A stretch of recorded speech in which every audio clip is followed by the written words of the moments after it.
and Wally of GTT, and where we left off, you guys had just started making your first sales, and you were just getting plugged into the glass industry, and the place where you actually manufacture these things has evolved over the years. Do you want to kind of give us a little backstory on the evolution of your shop?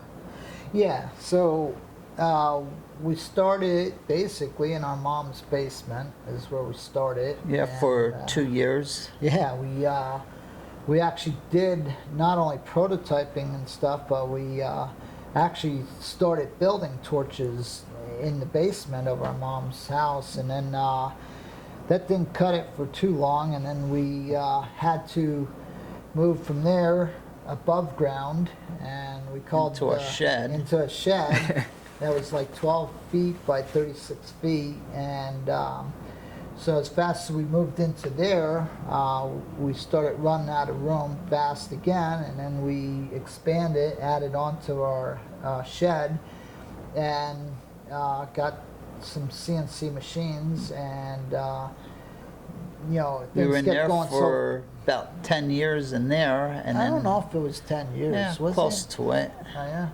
Yeah, and then we moved from there to our place we have now. It's like 8,000 square feet.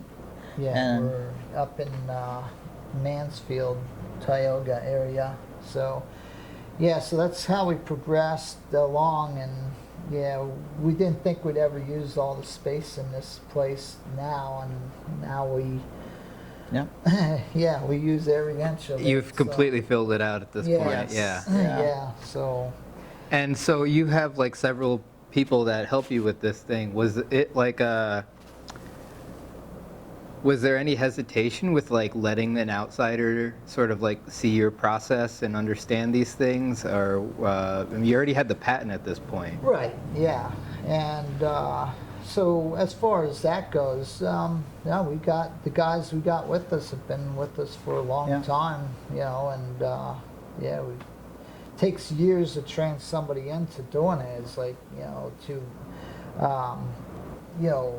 groom them and have them to trust them to be able to do the builds and stuff. And I It's do a the lot of builds. My brother. hand skill work. Yeah, yeah. So I know that if I'm, not in there, these guys are as good as I am. So it took years to get them into doing it. So, yep. And Yeah, that's an amazing thing. That's a hard thing to pull off, when oh yeah, somebody, you can trust somebody to do something as good as you can do. yeah, So you brought out some archives, and Yeah, this is our first torch that we made. yeah. We'll bring it up to the camera, but we'll show it more detailed. But this is the very first one we ever made.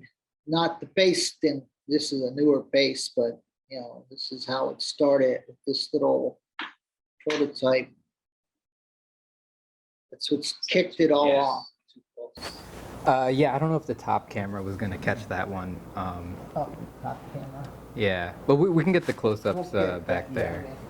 So that was the first torch that basically laid out the look that we were looking for. We wanted it very streamlined, sleek. And another thing about our torches is how we, instead of like everybody thinks years ago, bigger was better, more BTU, more heat. And what we were doing was, instead of going bigger, we were condensing, and like, man, how small can we make these things without giving ourselves much elbow room to work inside of these things. So we kept condensing them down smaller and smaller. So sometimes people get our torches and they look at them, and I'm going to do what with that? And they can't believe, a little torch can do something really big, because it's very deceiving, because, yeah, Very compact. it's more, compact, and, so that's what we It's our did. first two-stage torch. Yeah, so this Delta was built in 1994. I'll try to show the camera. And this is the original one that we started with the 2-stage torch.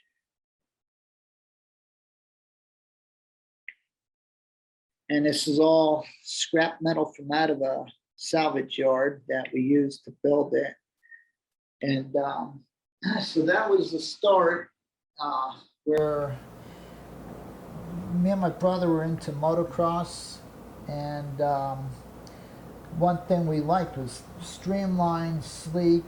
We knew the valves, they had to be so smooth. Laid out to lay just it right. this way. You could not be fighting these valves. They had to be very smooth valves. And, you know, because you can't get in there and have to, you know, grab a handful of valve and try to turn it. It would be impossible if it was not a very smooth valve. And we worked hard trying to design these valves till they were what we wanted.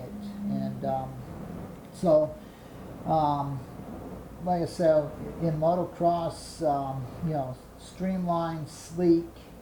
That's why, you know, the design looks this way, and you know, it's what we wanted. And when we first came out, they had purple manifolds. We liked that color, and it was kind of radical for a scientific crowd. Have a purple knob. Yeah, purple torch. I had a guy come up to me one time and he goes, "Cute torch, I like that purple." And I said, "Yeah," I said, "but it runs better than it looks." And so, yeah, that's the thing. It's like, yeah, we just like, and we gave our torches names.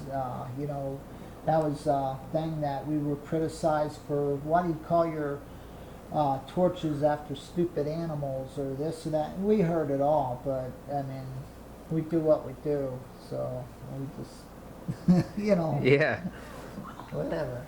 So, And now this is the big boy. And, you know, Three-stage torch. this is one that I believe is pictured on your website. Yeah. yeah, Louis and, Wilson's cooking a hot dog on one.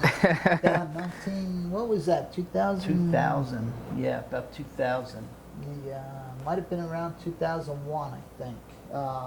At the flame off he had in New Mexico, and this was basically a result.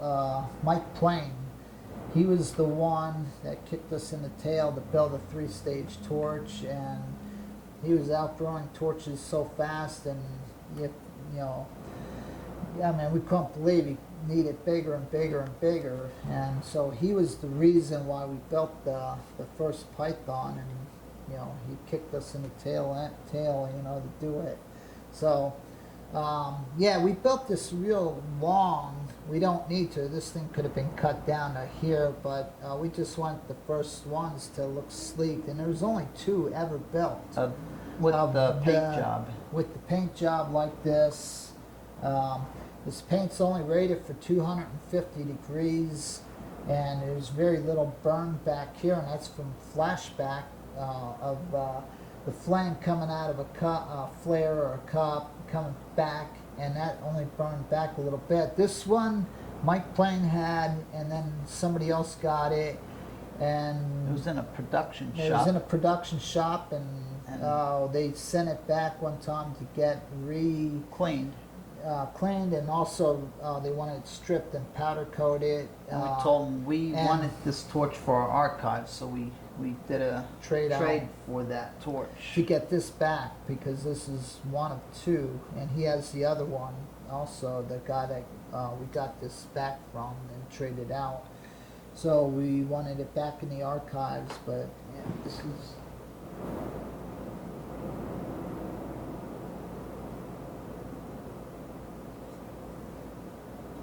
Yeah, so... Yep. That's a real piece of history right there. Yeah. And this giant marble, which is the biggest one I've ever seen, was that made on this torch? Quad. Quad. This was this It's, marble was made bigger on a than- quad. Bigger Yeah. than a python or a viper. Yeah. So this is a marble. This is borosilicate, 9.5 inch, roughly 28 pounds. Wow, and it's got a big opal. It's got a big opal in there.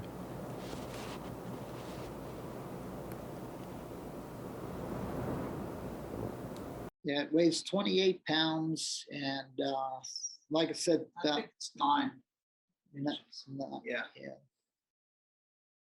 This is out of Boro. This was done on a quad. Took them 6 hours on a lathe, and the chucks couldn't even hold the weight of it. So we would have went bigger. But, yep. I mean, 6 hours is surprisingly fast for a marble that size. I would have expected a lot longer just to lay down all that dichro and to gather up that much. Yeah, 6 Yeah. hours. That's incredible. Yep.